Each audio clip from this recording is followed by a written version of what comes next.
UCO bank employ association Bihar राज्य committee का 26वां सम्मेलन हो रहा है।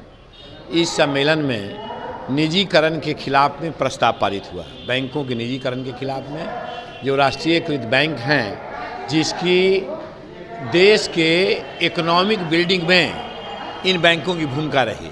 अगर ये बैंक नहीं होते तो भारत इतना समृद्ध भारत नहीं होता।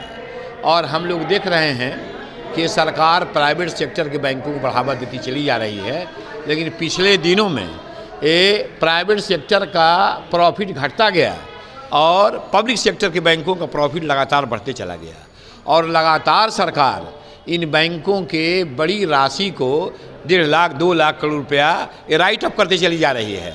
और राइट ऑफ किया और उसके बाद बता रही कि बैंक घाटा में है, ये है वो है, और बड़े बड़े पूंजीपतियों को ये रियायत दिया जा रहा है। क्या मंशा है सरकार की? सरकार क्रूर पूंजीवादी अर्थनीति पर चल रही है, जिसमें ये जो हमारे देश में नीति जो थी, वेज का 3 ढांचा है। एक है मिनिमम वेज, दूसरा है लिविंग वेज और तीसरा ऑनरेबल वेज।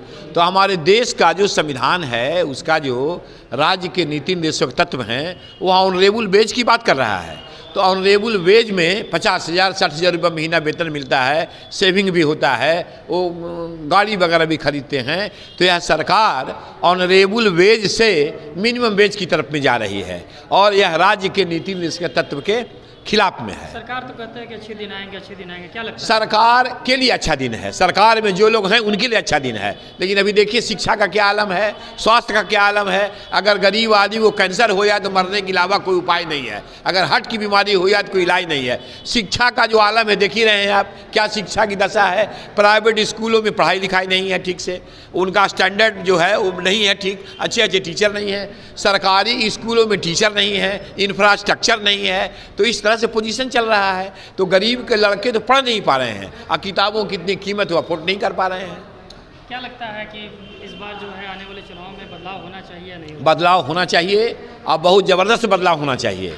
और बैंकों का निजीकरण किया जाना एक पॉलिटिकल मामला है, क्योंकि यह पॉलिटिकल पार्टी जो केंद्र में आज है, वह 1969 में जब बैंकों का राष्ट्रीयकरण हुआ था तो इसने राष्ट्रीयकरण को चैलेंज किया था और सुप्रीम कोर्ट से उसको नलिफाई भी हो गया था।